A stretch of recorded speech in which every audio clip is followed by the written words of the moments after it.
Hey everyone. So today we have a video on respiratory pathologies, and this will be the last discussion video for the respiratory system, which covered chapter 17 and 18 for our class.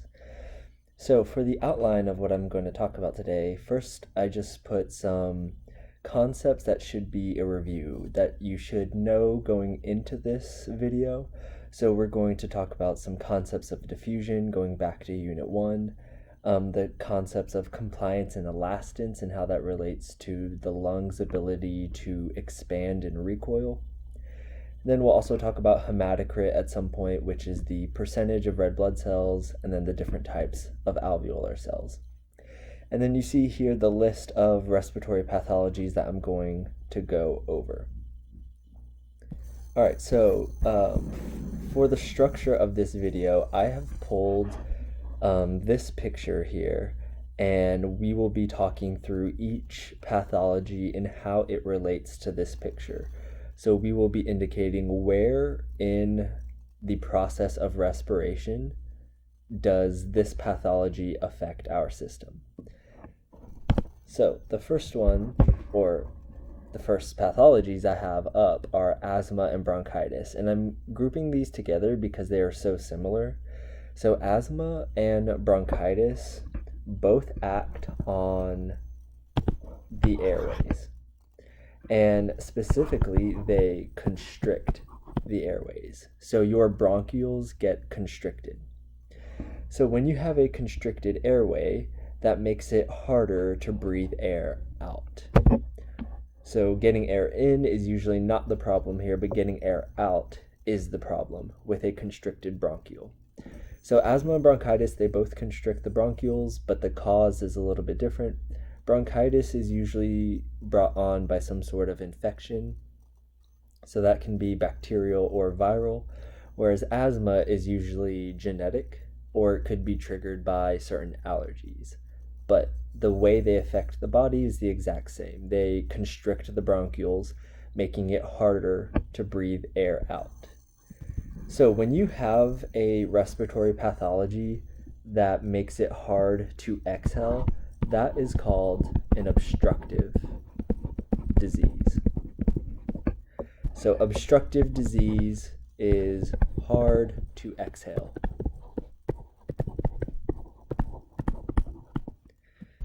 So obstructive disease is making it hard on your lungs to get the air out.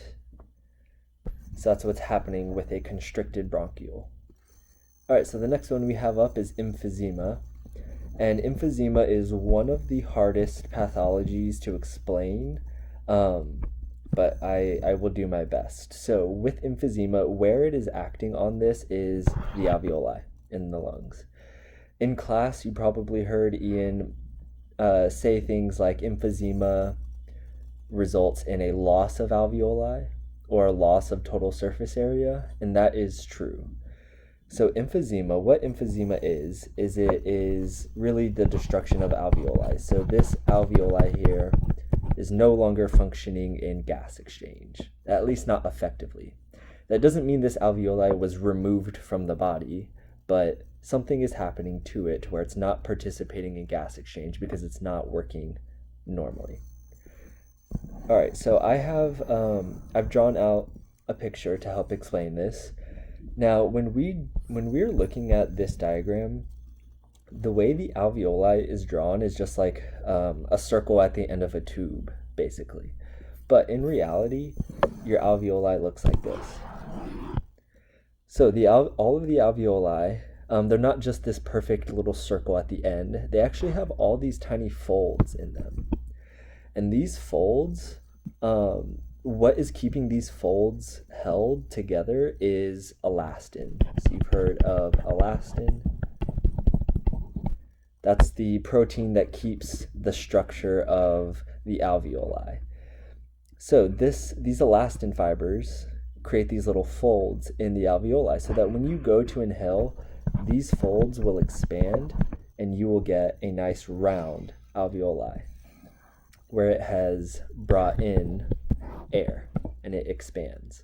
And then when you go to exhale, the elastin fibers or the elastin protein will recoil on itself, and this will push the walls of the alveoli in, and it will come back to this normal structure where you see these folds in it. So what emphysema is a destruction of the elastin in your alveoli. So instead of having those nice folds, when your alveoli is at rest, it looks like this. It's just this kind of sac that can be filled with air. And it is literally most analogous to a plastic bag. So those folds are no longer there, and you decrease elastins. So when you go to inhale, just like a plastic bag, if you were to wave a plastic bag in the air, it's easy to fill it up with air. So inhaling, air will still come in. So oxygen will come in.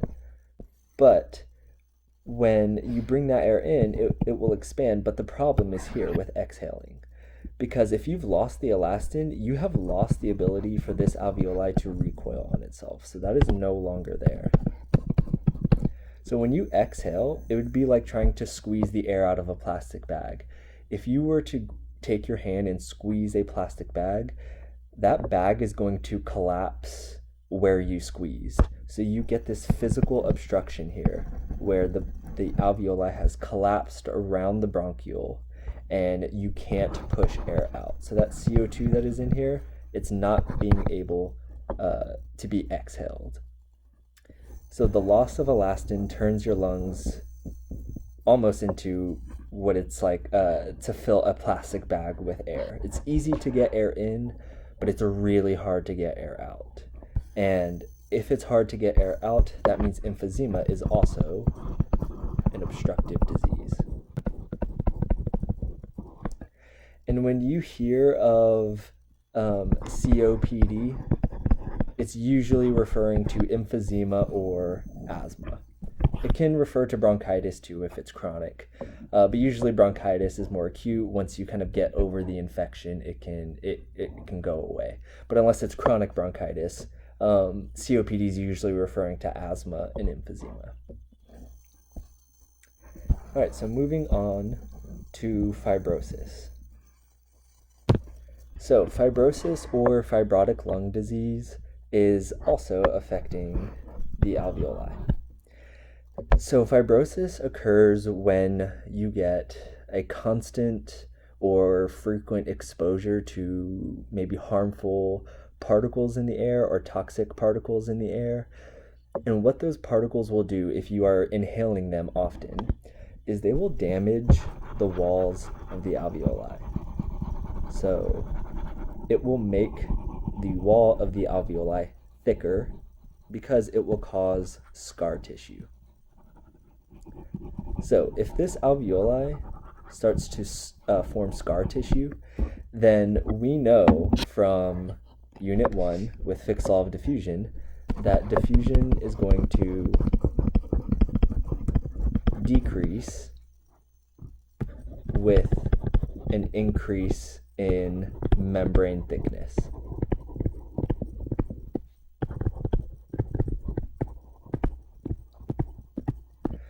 So if the membrane thickness increases because of the scar tissue, well then that means diffusion will decrease. So the amount of oxygen that's getting into the blood, that's going to decrease. And the amount of CO2 you're able to get out, that will also decrease. So it's going to make it harder to breathe. Specifically with fibrosis, the area that it's really affecting is the inhale part. So with the scar tissue built up, that means the alveoli are having trouble expanding to accept air. So they have lost their compliance. So fibrosis decreases compliance. Because that scar tissue is resistant to expansion. Because it's not a normal alveoli anymore, it's now scar. And that scar tissue doesn't expand very easily to accept air. So if you have a respiratory pathology that decreases compliance, that means it's harder to inhale. And that is a restrictive disease. So restrictive is when it is harder to inhale. So fibrosis is restrictive because of the scar tissue resisting expansion, which is the same thing as decreasing compliance. All right, pulmonary edema. Pulmonary edema is also going to affect the alveoli. Well, it's actually going to affect kind of this barrier here in between the alveoli and the blood. So it's going to affect exchange from lung to blood. It's kind of hard to show on this graph, so I have a picture to help illustrate this. So let me erase this and I'll redraw it. All right, so normally we have our alveoli, and I've drawn it as the circle just to simplify things. And then we have our blood vessel running right next to the alveoli where you will have gas exchange. So normally we have that molecule of O2, we bring it in, and then that molecule of O2 will dissolve. It will diffuse into the blood. So with pulmonary edema, edema stands for buildup of fluid. So with pulmonary edema, we get a buildup of fluid outside of the alveoli. So all over here, we get this buildup of fluid. So when we get O2 in, O2 can still diffuse in, but it now has to travel a larger distance. And we know from Fick's law of diffusion and factors that affect diffusion, that diffusion decreases over longer distances. So you're going to be getting less oxygen into your blood because that oxygen is going to need to travel a longer distance just to get to your blood. So the cause of pulmonary edema is actually not linked to, or it's not starting with the respiratory system. It actually starts with your cardiovascular system. So the cause of pulmonary edema is actually congestive heart failure. So heart failure is when your heart is not pumping properly. So when your left ventricle is not pumping as much blood as it usually does.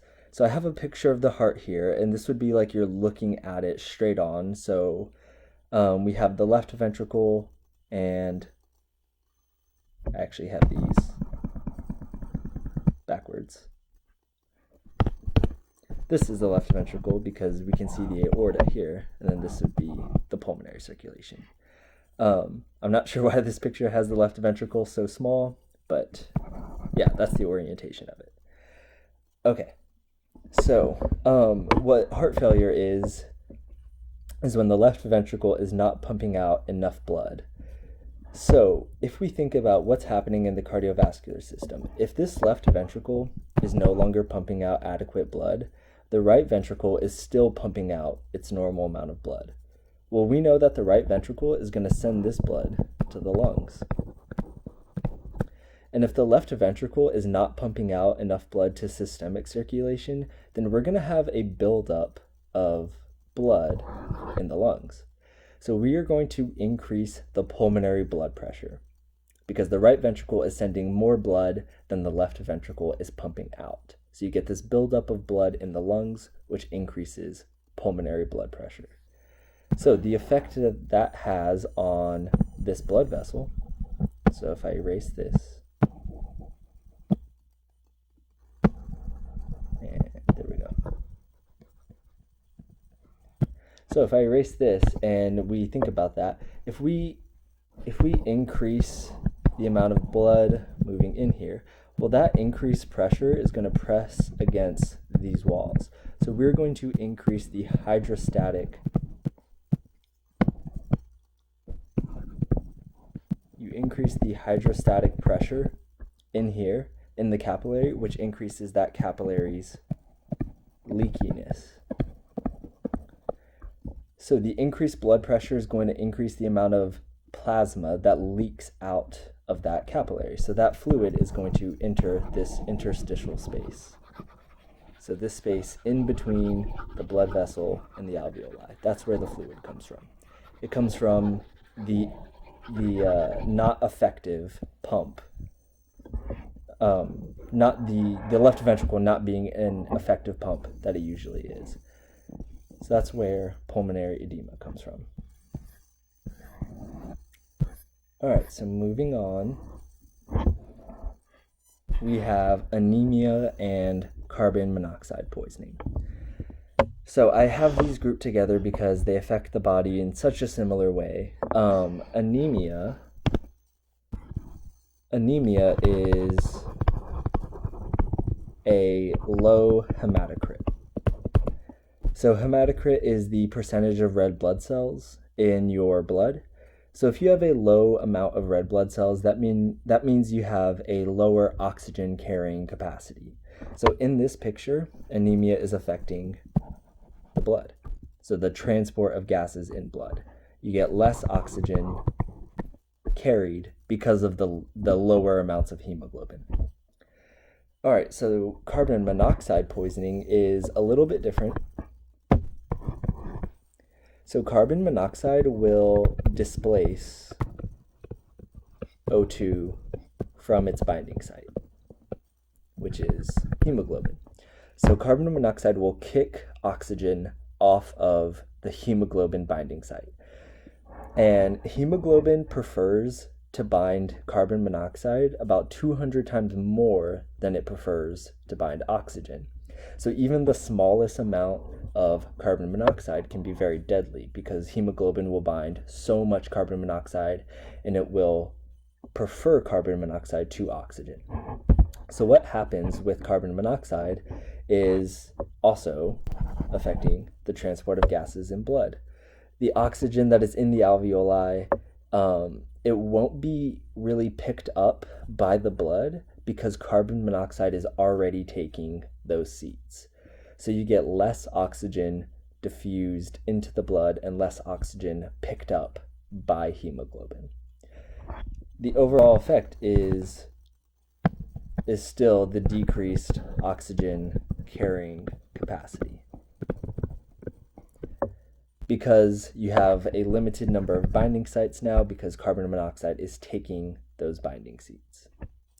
So that's how anemia and carbon monoxide are affecting the body. The way you treat carbon monoxide poisoning is to first get away from the source of carbon monoxide, and then it would be to oversaturate the body with oxygen. If you oversaturate with oxygen, then hopefully O2 can outcompete carbon monoxide for those hemoglobin binding seats. So giving someone oxygen to breathe will hopefully displace carbon monoxide from hemoglobin. All right, the next one we have is neonatal respiratory distress syndrome. And the abbreviation for this is NRDS, or NERDS. So the way neonatal respiratory distress syndrome affects the respiratory system is, again, at the alveoli of the lungs. So this is a pathology that is specific to babies that are born prematurely, and particularly babies that are born under 28 weeks of gestation are more susceptible to developing NERDS. So the reason why is because while the baby is still in the womb, it's getting its oxygen from the mother's blood.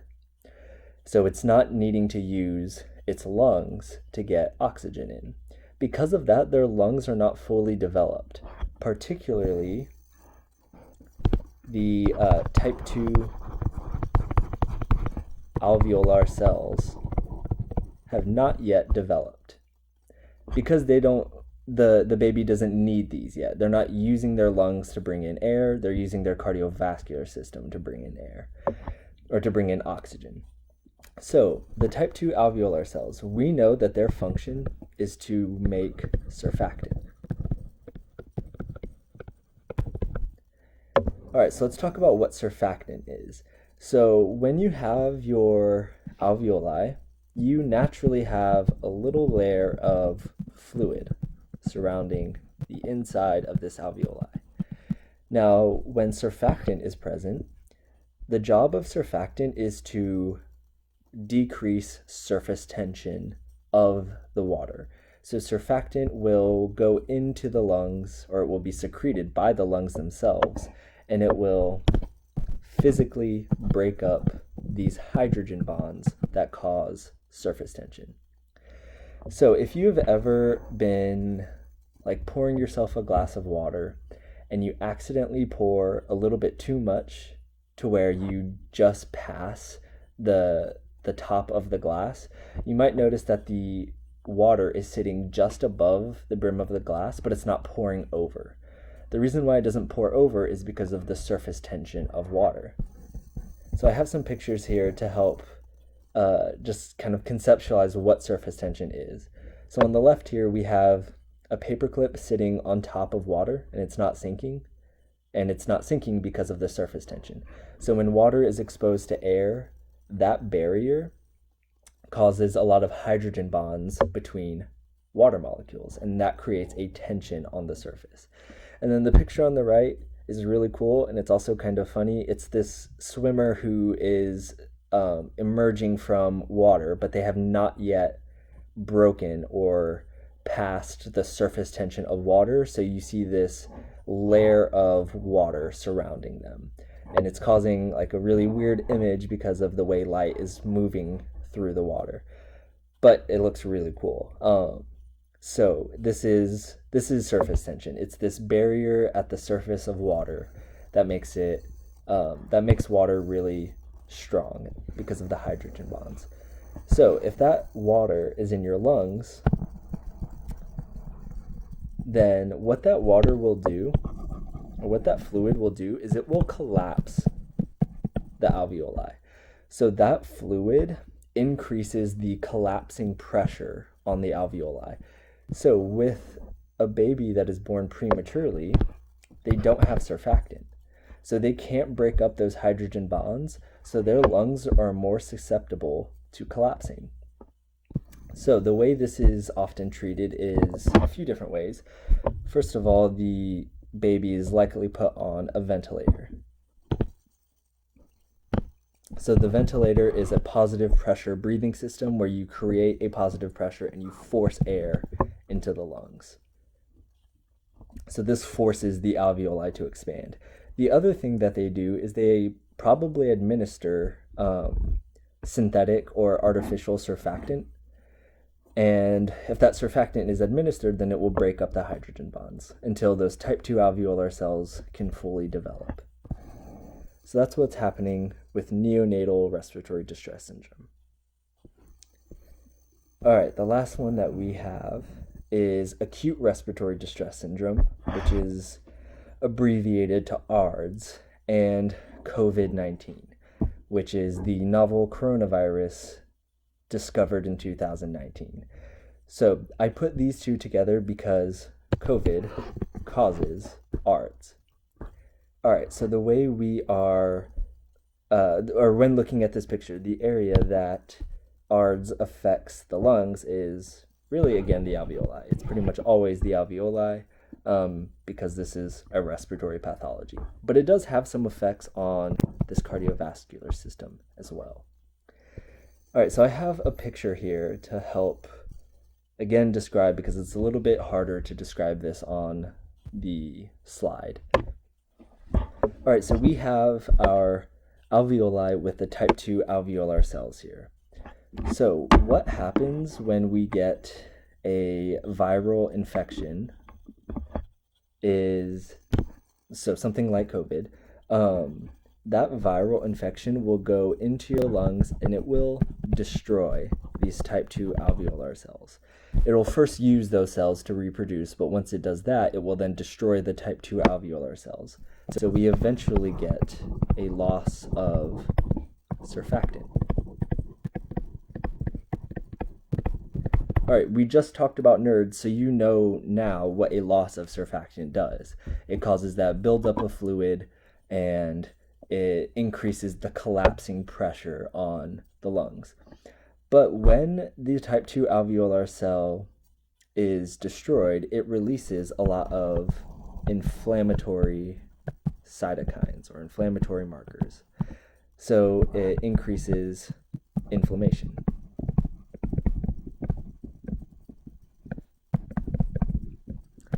So these inflammatory markers will go to your blood vessel and tell your blood vessel to vasodilate. So to bring more blood flow to this area to try to deal with the infection. So when we bring more blood to this area, we're going to be, again, increasing the amount of blood flow through here, which increases the leakiness of this capillary. So the fluid that is in here, it will start to leak out into this interstitial space, kind of like pulmonary edema, but it's not pulmonary edema. And this fluid then can enter the alveoli, and then the alveoli starts to fill up with fluid. And if we have this buildup of fluid and a loss of surfactant, well, then this alveoli is going to collapse on itself. So this increases the work of breathing.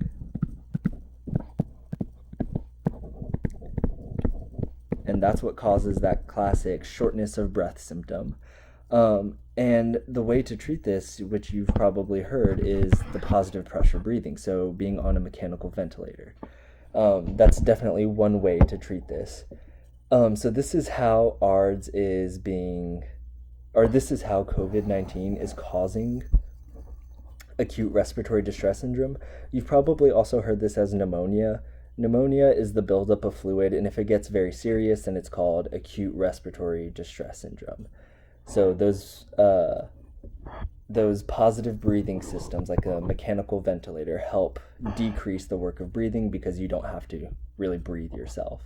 But this is how it is affecting the body.